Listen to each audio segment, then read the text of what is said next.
guys, welcome back to my channel. So in this video I'm going to be showing you guys how to make this dress. So basically what I did is first to fold the fabric into two, right? So it's like almost 2 yards folded into two, and then the next thing I'm going to do is to tilt it this way, because I'm going to be cutting both the front and the back together. If you want, you can cut them separately, but just to save time, I'm going to cut everything together. And then you're going to measure from your shoulder to where you want the dress to be. So I want mine to be above my knee, so that is going to be from my shoulder to above my knee is 38.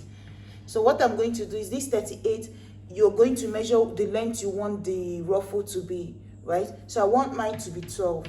So if I subtract 12 inches from this, that means the upper part of my dress is going to be about 26 inches, right?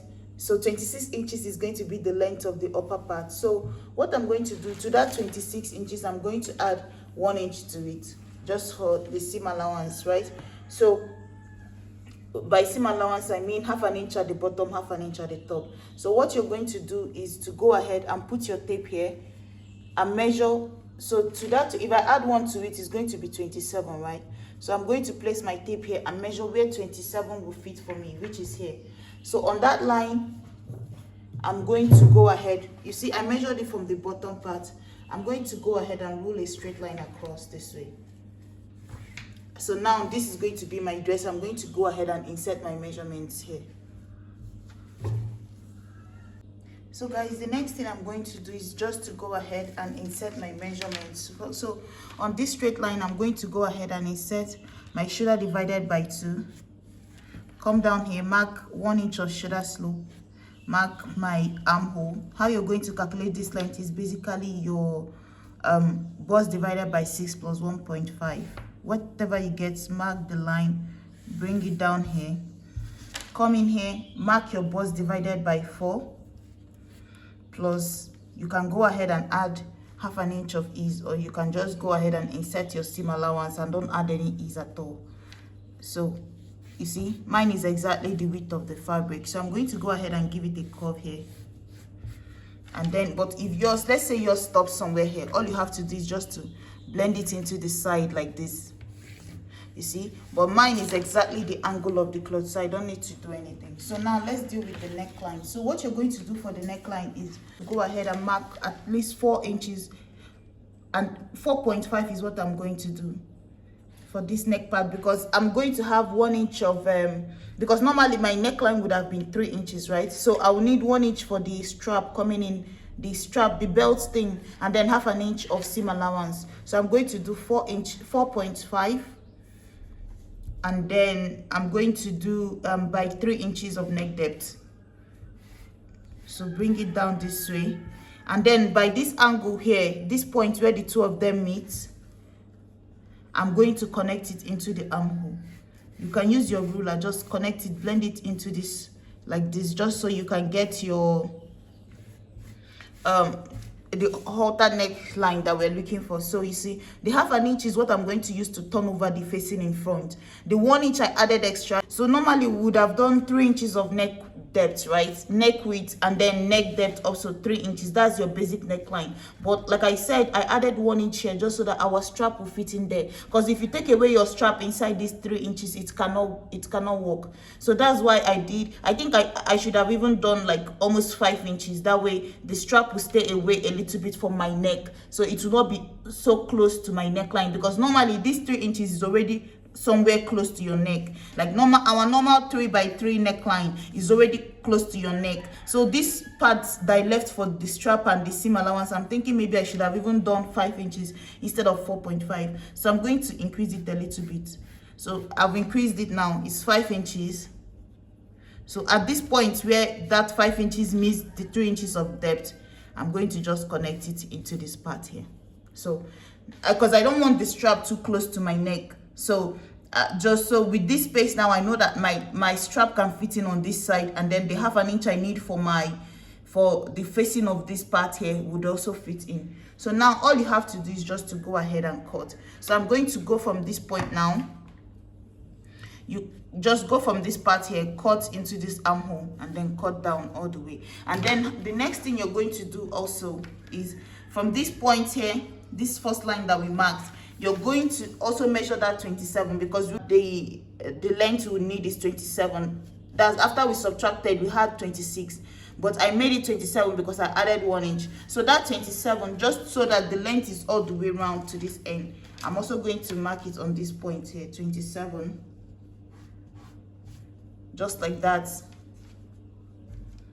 Because once I cut it out, I can't use this part here to measure the length. So that's why now that it's still together, I'm going to use that part here to measure everything and make sure it's equal. So now I have the length of my dress. I can go ahead and cut all the way in and down.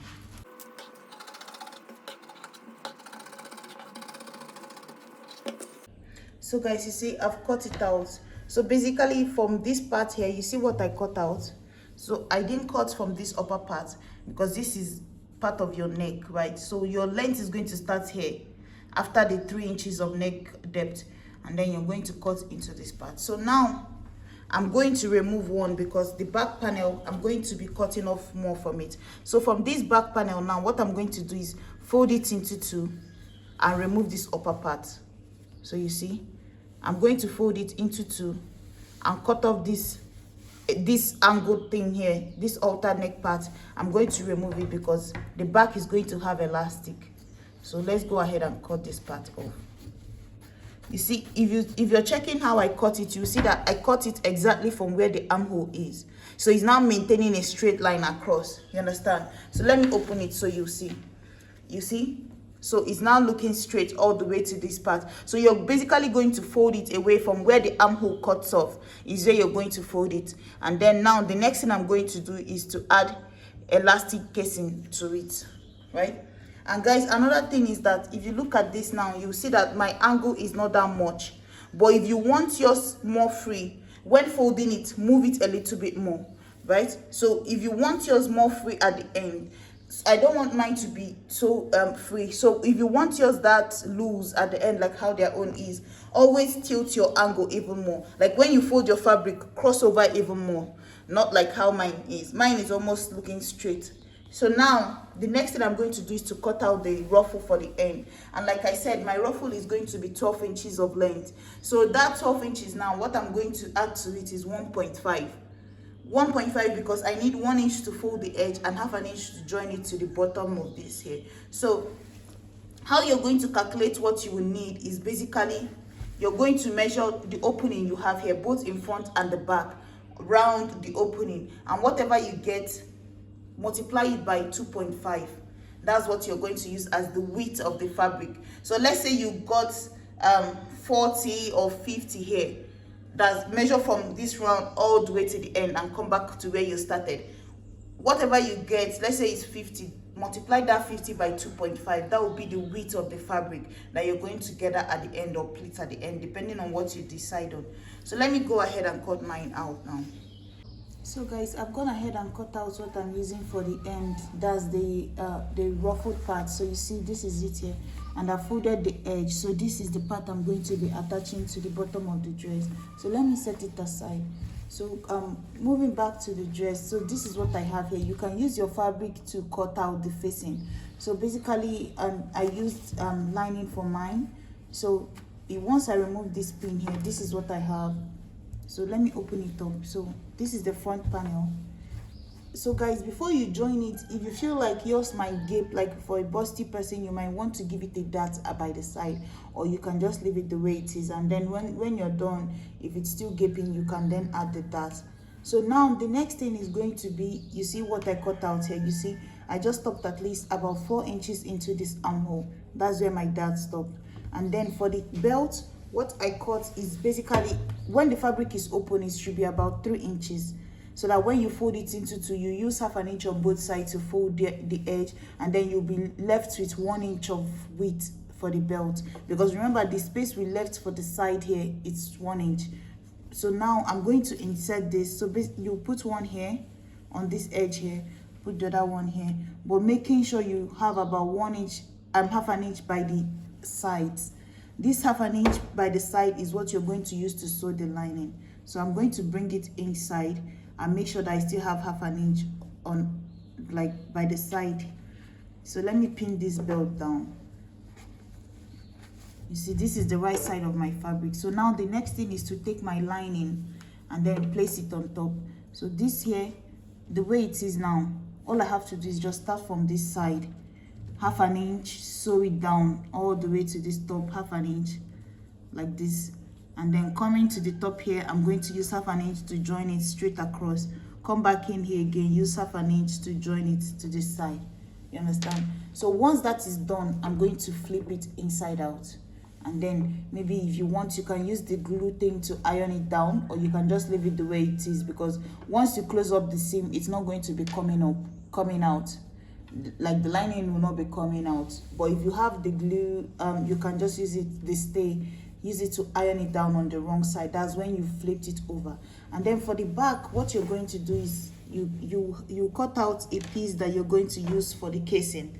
So guys, you see the back here for me is straight across. So all I did is just to, because I can't cut a fabric and then join it this way as my casing for my elastic. No, because that means my back will now be longer than the front. Remember, everything we cut, we started by the armhole, right? Remember, we started by the same length of the armhole, and this armhole in front now, I'm going to use 1/2 inch of it to turn over this, right? So likewise, this one, I'm also going to use 1/2 inch, so sew it straight all the way to the end. I'm going to use 1/2 inch to turn it over this way in, and then inside I'm going to turn it 1/2 inch. So the body of this cloth is what is going to form the casing for my elastic, if that makes sense. So you're going to just take the fabric here, use the same 1/2 inch, join it here. That way, when you go to join the two sides, it will still be the same length, because this one also took away 1/2 inch from the armhole length here when you turn it over. And then now this one also here, the casing for the elastic for the back will also take away 1/2 inch here, and then which will form the casing for the elastic. So how you're going to do it is, you have about, let's say 2.5 here, so that you can use 1/2 inch to join this here. The width of this is going to be 2.5, and then the length is basically however long this back panel goes. And then you're going to use 1/2 inch to join it here, and then once you use 1/2 inch, you're going to be left with at least 2 inches here. Like I said, the width is 2.5. Use 1/2 inch to join it all the way down, turn it over, and then take away another 1/2 inch here, fold it in, like you're going to turn it over straight in like this. Use 1/2 inch to join it to the body of this, and then in between you might have about 1.5, which will be the room for your elastic. So I'm going to go ahead and join mine now and bring it back so you guys will see what it looks like. So guys, I've already finished it, but I'm going to insert this in between. So guys, the back panel, you see this is the dress here, right? But for the back panel, there's one thing I want to show you guys. If you look at the video on the screen, you see that the back came down a little bit more. So I would advise maybe come down like 5 inches if you want yours to drop like that, like how her own came down. So come down at least 5 inches or 6 inches by the center back. So you see how I folded this now, just to show you guys. So I would come down 5 inches or 6 inches from the top of this hair, and then connect it like this. Just connect it this way, right? Cut this part out, and then the way I was showing you now, so you now take the casing for the elastic. Start from the side. Everything you're cutting off, you will still maintain the same length as the side of the front, right? You're only reducing it by the center back, but the length on the sides, on both sides, will still be the same length as what the armhole is on the front, right? So instead of leaving yours straight like I did for mine, I went back to her own and saw that the back draped more. So you're going to bring yours down a few inches down here, and then connect it to the side. That way, when you make the casing for your elastic, the casing for my elastic should have been somewhere here. You see, it should have been somewhere here. So my elastic will now pass in between this space here, from here to here, like this, and then it will give me that circle part here. You understand that, like that form of U shape at the back. So it depends on you what you want, but if you look at the video, you see that she shortened it at the back. So you can also do that, or you can maintain the straight line I did for mine. So guys, this is it here. You see, once you turn it over, see, this is what mine looks like. So this is it here. So what I was saying is that I'm going to take this here, put it at the end of this lining here, just where this ends and then iron it down, so it's going to glue and stick to the fabric. This helps you to glue and stick to the fabric, so it's not going to be coming up. Not that it will even come up anytime, but just to secure it more, right? So guys, like I was saying before, if you want yours to have more flay, like I said before, try to, when you're folding your fabric, make the angle even wider. So now that I've joined everything together, and for the elastic too, you see, I just added enough to hold it. And then the next thing I'm going to do, and guys, one thing I noticed is that the elastic here will help to pull this angle together. It will help to pull this down, so you might not even need a dart on this side of the armhole, because the elastic is going to help to secure it. So as it's pulling it towards the back, there will not be any need for darting here. I noticed it after cutting it. So now the next thing is going to be to join this here. So all I have to do is just to take this here and join it. So guys, if you look at the video, you see that some of them she used girder, some of them she used pleat. So it depends on you what you want. So I think I'm going to use pleat for mine, not girder. So I'm going to join this to the bottom of this here, and that will be it. So guys, this is it here. I've finished everything. I just used some small pleats here, and this is the back here. So all you have to do for the elastic is just put enough elastic to pull the back to the front towards the back, but not too tight that is now straight across your back, because if you look at her own, you'll notice that it draped a little. So you don't want it too tight that is just going straight across on your back like this. So this is the upper part here. So that's basically it. Thank you guys so much for watching, and I'll see you in my next video. Please like, share, and subscribe. Bye.